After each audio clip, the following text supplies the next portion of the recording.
बहुत बहुत स्वागत। छत्तीसगढ़ राउंड अप और बात महासंग्राम की हम कर रहे हैं। अब सबसे बड़ा अपडेट इस वक्त का सिर्फ और सिर्फ न्यूज 18 आपको दे रहा है। कांग्रेस में सभी सीटों पर नाम लगभग तय हैं। हालांकि 15 से 20 सीटें ऐसी हैं जिन पर असमंजस बरकरार है। दूसरी लिस्ट में लगभग 36 नाम तय हैं। नाम भी हम आपको बता रहे हैं। भरतपुर से गुलाब कमरो, मनेन्द्रगढ़ से प्रभा पटेल, बैकुंठपुर से अंबिका सिंहदेव अभी सिटिंग एमएलए हैं, प्रेमनगर से भानु प्रताप सिंह, भटगांव से पारसनाथ रजवाड़े, रामानुजगंज से अजय तिर्की, लुंड्रा से डॉक्टर प्रीतम राम, लैलूंगा से चक्रधर सिंह सदार, सारंगढ़ से पद्मा मनहर या उत्तरी जांगड़े, धर्मजयगढ़ से लालजीत सिंह, रामपुर से श्यामलाल कंवर, कटघोरा से पुरुषोत्तम कंवर, लोरमी से थानेश्वर साहू। ये हैं लगभग तय नाम। 15 से 20 नाम ऐसे हैं जो बार बार परेशान कर रहे हैं, जिन्हें लेकर असमंजस की स्थितियां बनी हुई हैं। तो कांग्रेस ने नाम तय कर लिए, ऐलान बाकी है। अब तक कांग्रेस की तरफ से जो लिस्ट आई है उसमें 30 नामों का ऐलान किया गया है। अभी भी 60 नाम बाकी हैं। तो दूसरी लिस्ट के ये 36 नाम जो इस वक्त आप अपनी स्क्रीन पर देख रहे हैं,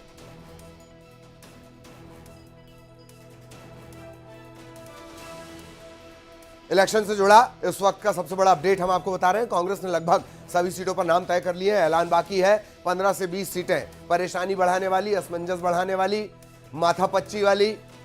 लेकिन दूसरी लिस्ट की अगर बात कर ली जाए, दूसरी लिस्ट के लिहाज से देखा जाए, ये 36 नाम जो इस वक्त न्यूज 18 मध्य प्रदेश छत्तीसगढ़ की स्क्रीन पर आप देख रहे हैं, ये लगभग तय है। सिर्फ औपचारिक ऐलान इनका बाकी है। इसी तरह से हमने पहले भी आपको बताया कि यह संभावित सूची, और जब उसके बाद ऐलान हुआ तो वही लिस्ट वही की वही सामने आई। तो ये वो 36 नाम, हालांकि इसमें भी तब्दीलियां हुई हैं। इस लिस्ट में 36 लिस्ट में भी कई नए नाम हैं।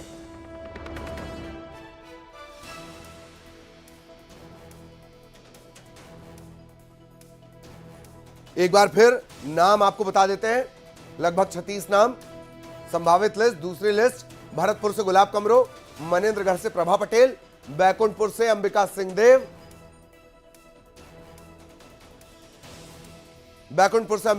प्रेमनगर से भानु प्रताप सिंह, भटगांव से पारसनाथ राजवाड़े, रामानुजगंज से अजय तिर्की, लुंड्रा से डॉक्टर प्रीतम राम, लैलूंगा से चक्रधर सिंह सदार, सारंगढ़ में कुछ पेच फंसने की उम्मीद है, पद्मा मनहर या उत्तरी जांगड़े, धर्मजयगढ़ से लालजीत सिंह, रामपुर से श्यामलाल कंवर, कटघोरा से पुरुषोत्तम कंवर, लोरमी से थानेश्वर साहू।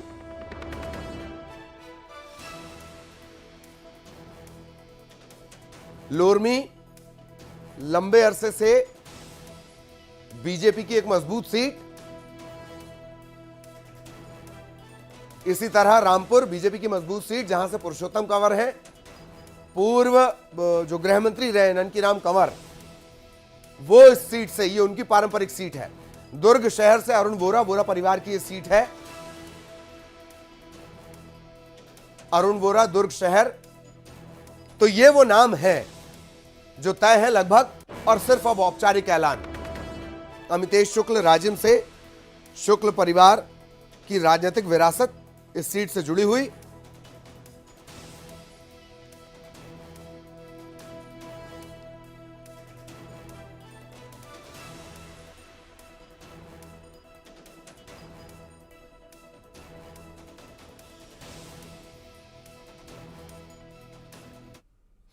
इधर छत्तीसगढ़ के पूर्व मुख्यमंत्री डॉक्टर रमन सिंह ने एक बार फिर कांग्रेस पर हमला बोला है। उन्होंने राजनांदगांव में कांग्रेस पर बाहरी को प्रत्याशी बनाने का आरोप लगाया। डॉक्टर रमन सिंह ने कहा कि कांग्रेस के पास प्रत्याशी नहीं है, उन्हें बाहरी को उम्मीदवार बनाना पड़ रहा है। पार्टी में अंदरूनी कलह सतह पर आ गई है। वहीं बीजेपी की तीसरी सूची पर उन्होंने कहा कि वो सूची कभी भी जारी हो सकती है। कांग्रेस की रणनीति क्या है और क्या नहीं है, मुझे इसको कहना उचित नहीं है। मगर सबसे महत्वपूर्ण आदमी ये है कि यदि आपको क्या प्रत्याशी ढूंढ रहे थे, राजनांदगांव के 2.5 लाख 3 लाख मतदाता में एक भी आदमी नहीं मिला जो स्थानीय स्तर में चुनाव के मैदान में उतार सकें। आपको जिले के बाहर के दूर के लोगों को बुलाने की जरूरत क्यों पड़ गई? राजनांदगांव की जनता यही प्रश्न कर रही है। ये गिरीश देवांगन कह रहे हैं कि आप तो विजन लेस बता रहे हैं। मेरा विजन उसको मेरा विजन के बारे में 1 घंटा समझना पड़ेगा। छत्तीसगढ़ यहाँ तक पहुँचा है, एक विजन को लेकर पहुँचा है, और छत्तीसगढ़ में जो डेवलपमेंट के 15 साल काम हुए उसके पीछे विजन था। गिरीश जी अभी उस ऊंचाई पे पहुँचे नहीं है, इसलिए उसमें ज़्यादा प्रतिक्रिया देने की जरूरत मैं नहीं समझता। मुख्यमंत्री रेणुका सिंह को मनेंद्रगढ़ के भरतपुर सोनहत से बीजेपी ने प्रत्याशी बनाया है। इसके बाद से केंद्रीय मंत्री इलाके में चुनाव प्रचार में जुटी हुई हैं। रेणुका सिंह को बाहरी प्रत्याशी बता रही है कांग्रेस। इसके जवाब में रेणुका सिंह ने इसे अपना मायका बताया। जिले में मंत्री विधायक सांसद के तौर पर अपनी उपलब्धियां वो बता रही हैं। उन्होंने ये भी कहा कि कांग्रेस अपने घर में झांके, आके मुझसे बात करे। अविभाजित कोरिया जिला मेरा मायका रहा है। पूरा अविभाजित कोरिया मेरा मायके है। जनकपुर में मेरे पिताजी नौकरी किए हैं। बनास नदी में रेणुका सिंह नहाई है। मैं कई बार इस क्षेत्र में आती रही हूँ। प्रभारी मंत्री के रूप में मैंने काम किया है। महिला बाल विकास समाज कल्याण मंत्री के रूप में मेरी उपलब्धियां हैं। आज केंद्रीय राज्य मंत्री के रूप में मैंने कई काम किए हैं।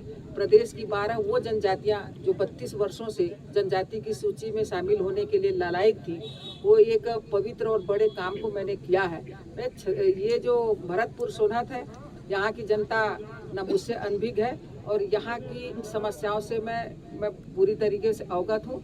ये मेरी मिट्टी है, यहाँ के हवा पानी ने मुझे ऊर्जा दिया है। इधर छत्तीसगढ़ में चुनाव की तारीखों के ऐलान के बाद और प्रत्याशियों की घोषणा होते ही पहले चरण के मतदान के लिए नामांकन की प्रोसेस शुरू हो गई है। तमाम दलों के जो प्रत्याशी हैं वो नामांकन कर रहे हैं। इस कड़ी में मोहम्मद अकबर ने कवर्धा से अपना नामांकन दाखिल किया, जबकि कांकेर से 3 पार्टियों के 3 नामांकन देखने को मिले। कांग्रेस की तरफ से शंकर ध्रुवा ने अपना नामांकन दाखिल किया। बीजेपी की तरफ से कांकेर से विक्रम उसेंडी ने पर्चा दाखिल किया। हमर राज पार्टी की तरफ से पूर्व जो आईपीएस अधिकारी हैं अकबर कोर्राम, उन्होंने अपना पर्चा दाखिल किया। और जैसा कि हर उम्मीदवार करता है, इन्होंने भी विरोधी पार्टियों का सुपड़ा साफ करने का दावा भी कर दिया।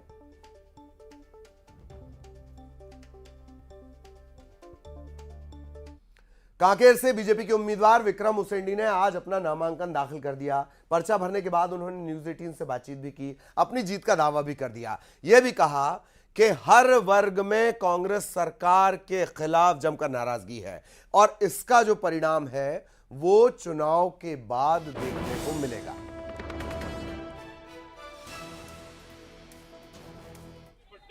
जो संग्राम है वो अब अंतिम क्षणों में आ गया है और 20 तारीख को नामांकन फॉर्म भरने की अंतिम तिथि है। और हमारे साथ कांकेर जिले के अंतागढ़ विधानसभा के कद्दावर नेता विक्रम उसेंडी जी ने नामांकन भर दिया है। ये 4 बार के विधायक रहे और 1 बार सांसद रहे और इस बार फिर से भाजपा ने इनको प्रत्याशी के तौर पर उतारा है। तो उनसे जानते हैं कि किस प्रकार वो चुनाव मैदान में इस बार रहेंगे, क्या तेवर रहेगा सर आप? देखिए, भारतीय जनता पार्टी ने मुझे अंतागढ़ विधानसभा का एक प्रत्याशी बनाया है और निश्चित रूप से हमारा तो मुद्दा ये है कि इन 5 सालों में वर्तमान में जो कांग्रेस की सरकार 2018 में बनी और ये 23 मतलब 5 साल का कार्यकाल पूरा हो रहा है, और जिन वादों और घोषणाओं के साथ ये सरकार बनी थी, लेकिन कहीं पर भी उन कामों को अमली जामा पहनाने में ये चूक गई। कहीं पर वो बहुत सारे वादे, बहुत सारे काम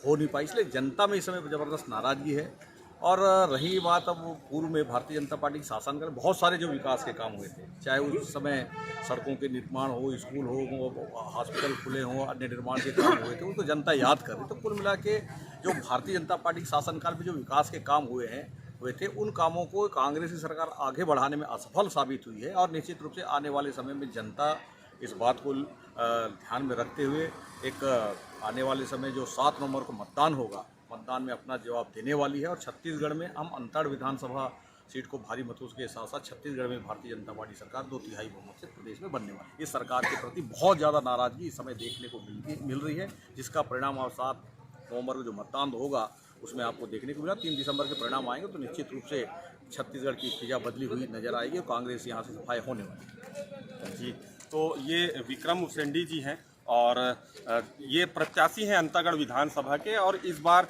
अपने जीत को लेकर काफ़ी आश्वस्त हैं और आगे जो है इन्होंने पूरी रणनीति तैयार कर ली है और आने वाले 7 नवंबर को मतदान करने के लिए लोगों से अपील करने क्षेत्र में घूमेंगे। खेम नारायण शर्मा, न्यूज 18 काशी। केंद्रीय गृह मंत्री अमित शाह के नामांकन रैली में शामिल होने को लेकर कांग्रेस के संचार प्रमुख सुशील आनंद शुक्ला का बयान आया है। रमन सिंह को भी अपनी जीत पर शंका है। बीजेपी के पास चुनाव लड़ने के लिए कोई मुद्दा नहीं है। बीजेपी अपने कार्यकर्ताओं को पूछ नहीं रही। हमारे यहां शांति है, उनके यहां विस्फोटक स्थिति है। ये तमाम बातें उन्होंने कही। जनता पार्टी छत्तीसगढ़ में उधार के नेताओं के भरोसे चल रही है। छत्तीसगढ़ के किसी भी नेता का कोई भी प्रत्याशी भरोसा नहीं कर पा रहा है। यहाँ तक कि रमन सिंह को भी अपनी जीत पे संशय है। वो अमित शाह को बुला के ले आए थे और उनसे यहाँ पे गलत बयानी करवाए। तो हर प्रत्याशी चाहता है कि बाहर के नेता आ जाएं ताकि उसकी जमानत जब्त होने से बच जाए। भारतीय जनता पार्टी के छत्तीसगढ़ के कोई भी ऐसा नेता नहीं है, ऐसा किसी का ग्लेमर नहीं है कि प्रत्याशी उन्हें अपने नामांकन में बुलाएं। प्रदेश अध्यक्ष नेता प्रतिपक्ष को कोई पूछ नहीं रहा है। रमन सिंह राजनांदगांव में उलझे हुए हैं। तो भारतीय जनता पार्टी में नेताओं का अकाल पड़ा हुआ है। और इस वक्त रुक कर रहे हैं मध्य प्रदेश का। ग्वालियर से मिल रही है बड़ी खबर। ग्वालियर में हुआ शॉर्ट एनकाउंटर और हत्या का आरोपी गिरफ्तार। सरपंच हत्याकांड मामले में बड़ा अपडेट आपको बता दें। सरपंच हत्याकांड मामले में आरोपी गिरफ्तार। विक्रम रावत हत्याकांड का मास्टरमाइंड पुष्पेंद्र रावत गिरफ्तार। शॉर्ट एनकाउंटर करना पड़ा, उसके बाद इसकी गिरफ्तारी हो पाई। पनिहार के जंगल के पास यह एनकाउंटर हुआ है, शॉर्ट एनकाउंटर। मुख्य आरोपी पुष्पेंद्र रावत के पैर में गोली लगी है। घायल हालत में जय आरोग्य अस्पताल में से भर्ती करवाया गया। 9 अक्टूबर का पूरा मामला, घटनाक्रम जब सरपंच विक्रम रावत की हत्या कर दी गई थी। पड़ाव थाने के कांति नगर में हत्या हुई थी। 5 लोगों ने गोलियों से भूनकर विक्रम की हत्या कर दी थी। इस मामले में अब मास्टरमाइंड गिरफ्तार पुष्पेंद्र रावत और शॉर्ट एनकाउंटर के बाद ही गिरफ्तार हुआ है। न्यूज 18 मध्य प्रदेश छत्तीसगढ़ पर एक्सक्लूसिव तस्वीरें इस वक्त आप देख रहे हैं। पुलिस ने शॉर्ट एनकाउंटर में पुष्पेंद्र रावत को गिरफ्तार किया। पैर में उसके गोली लगी है। जय आरोग्य अस्पताल में से भर्ती करवाया गया है। सुशील हमारे साथ जुड़े हुए हैं। सुशील, बड़ी कामयाबी पर शॉर्ट एनकाउंटर करना पड़ा। बिल्कुल ललित जी, देखिए 9 अक्टूबर को ग्वालियर के कांति नगर इलाके में बनेरी गांव के सरपंच विक्रम रावत की गोली मारकर हत्या कर दी गई थी। इसमें 5 जो आरोपी है वो सीसीटीवी में हत्या करते साफ नजर आए थे। इनमें मास्टरमाइंड जो था वो पुष्पेंद्र रावत नाम का शख्स था, जिसकी गिरफ्तारी पर पुलिस ने 5,000 रुपए का इनाम भी घोषित किया था। सूचना मिली थी कि ये पनिहार के जंगल इलाके में छिपा हुआ है। जब पुलिस ने पड़ाव थाने की पुलिस ने वहाँ सर्चिंग की, घेराबंदी की तो इसके पास भी हथियार था। भागने लगा तो उसी दौरान पुलिस ने इसे शॉर्ट इनकाउंटर में गिरफ्तार किया। इसके पैर में गोली लगी, घायल हालत में इसे जय आरोग्य अस्पताल लाया गया है। इसके साथ पूछताछ की जाएगी और जो दूसरे आरोपी है फरार, उनके बारे में भी इससे खंगाला जाएगा। साथ ही हत्या के सिलसिले में और भी कई जानकारियां पुलिस को इससे मिलेगी। तो अभी प्रारंभिक तौर पर इसका इलाज किया जा रहा है, उसके बाद पूछताछ होगी। चलिए, बहुत बहुत धन्यवाद सुशील आपका इस तमाम जानकारी के लिए। सुशील विस्तार से जानकारी दे रहे थे। मोदी सरकार के आने के बाद से कश्मीर में हालात लगातार बदल रहे हैं। इसी का नतीजा है कि एलओसी पर आजादी के बाद पहली बार शारदा देवी मंदिर में नवरात्र पर पूजा की गई और देश भर के भक्त इसमें शामिल हुए।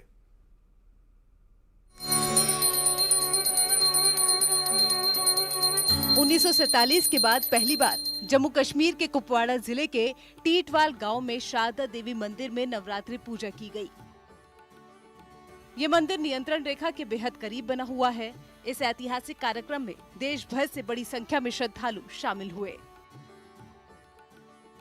इस मंदिर का जीर्णोद्वार 23 मार्च 2023 को गृह मंत्री अमित शाह ने किया था। गृह मंत्री अमित शाह ने ट्वीट कर कहा, ये गहन आध्यात्मिक महत्व की बात है कि 1947 के बाद पहली बार इस साल कश्मीर के ऐतिहासिक शारदा मंदिर में नवरात्रि पूजा आयोजित की गई है। इस साल की शुरुआत में चैत्र नवरात्रि पूजा मनाई गई थी और अब शारदीय नवरात्रि पूजा के मंत्र मंदिर में गूंजेंगे। मैं 23 मार्च 2023 को जीर्णोद्वार के बाद मंदिर को फिर से खोलने के लिए भाग्यशाली था। ये न केवल घाटी में शांति की वापसी का प्रतीक है, बल्कि पीएम मोदी जी के नेतृत्व में हमारे देश की आध्यात्मिक और सांस्कृतिक लौ के फिर से प्रचलित होने का प्रतीक भी है। शारदा मां का ये प्राचीन मंदिर 18 महाशक्ति पीठों में से एक है और कश्मीर की नीलम घाटी में स्थित है। टीटवाल गांव में मंदिर को 1947 में कबायली हमलावरों ने जला दिया था और अब उसी तर्ज पर जमीन के उसी टुकड़े पर एक नया मंदिर बनवाया गया है। हम्पी के स्वामी गोविंदानंद सरस्वती अपने अनुयायियों के साथ कर्नाटक में भगवान हनुमान की जन्मस्थली किष्किंधा से रथ यात्रा पर सवार होकर टीटवाल गांव पहुंचे थे। इस पूजा में देश भर से बड़ी संख्या में श्रद्धालु भी शामिल हुए। पहला दिन वो भी कश्मीर में शारदा मैया की दिव्य चरणों में पहला दिन पूजा करने के लिए सौभाग्य भगवती ने अनुग्रह किया। इसके साथ साथ हम सभी लोग यहाँ आकर पूजा करने के लिए सौभाग्य मिल रही के मतलब इसके लिए दो कारण हैं, शारदा मैया है। ये मंदिर हिंदू देवी मां शारदा को समर्पित है, जिन्हें ज्ञान और बुद्धि की देवी सरस्वती का अवतार माना जाता है। पौराणिक कथा के अनुसार मंदिर का निर्माण मूल रूप से पांडवों द्वारा अज्ञातवास के दौरान किया गया था। ये भी माना जाता है कि 8वीं शताब्दी के दौरान इस क्षेत्र पर शासन करने वाले राजा ललितादित्य मुक्तपिंड ने बाद में मंदिर का जीर्णोद्वार करवाया था। ये पहली बार विभाजन के बाद ऐसा हुआ, क्योंकि आप जानते हैं कि हमारे माननीय गृह मंत्री जी ने इसका इनॉग्रेशन टेम्पल का किया 22 मार्च को इसी वर्ष। और उसके बाद यात्री पूरे देश भर से विदेश से आ रहे हैं और अपना शारदा माता का दर्शन प्राप्त कर रहे हैं। ये जो बेस कैंप है ये हमारा एक सिख गुरुद्वारा और मंदिर हुआ करता था, जो 1947 में विभाजन के बाद प्रॉक्सी वार में जलाया गया था। मां शारदा देवी मंदिर हिंदुओं विशेषकर कश्मीरी पंडित समुदाय के लिए महत्वपूर्ण धार्मिक महत्व रखता है। भारत के विभिन्न हिस्सों से भक्त आशीर्वाद लेने और देवी से प्रार्थना करने के लिए मंदिर में आते हैं। ऐसा माना जाता है कि ये देवी सती के गिरे हुए दाहिने हाथ के आध्यात्मिक स्थान का प्रतिनिधित्व करता है। धारा 370 हटने के बाद से कश्मीर में हालात तेजी से बदल रहे हैं। आतंकवाद अपनी आखिरी सांसें गिन रहा है। ऐसे में शारदा देवी मंदिर का जीर्णोद्वार और यहाँ की पूजा विशेष महत्व रखती है। Bureau report, news 18।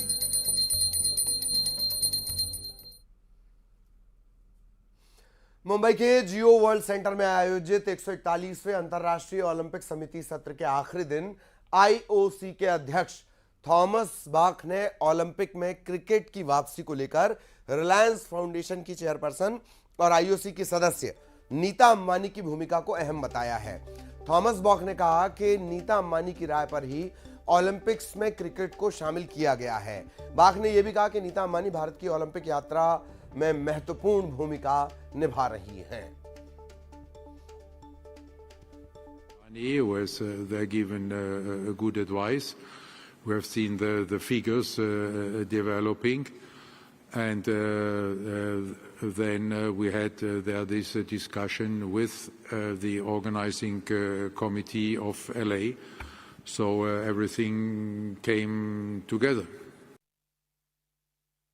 IOC member, a proud Indian and an ardent cricket fan, I'm delighted that IOC members have voted to include cricket as an Olympic sport in the LA Summer Olympics 2028.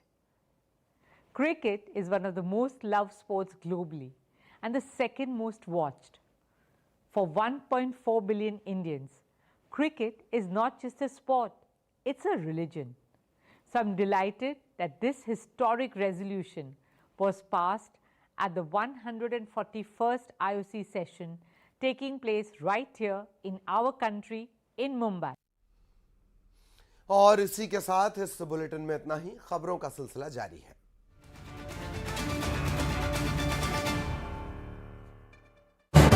माहौल में police की नाकाबंदी तेज। धार में container से पकड़ी गई 1.5 करोड़ की अवैध शराब। अनूपपुर में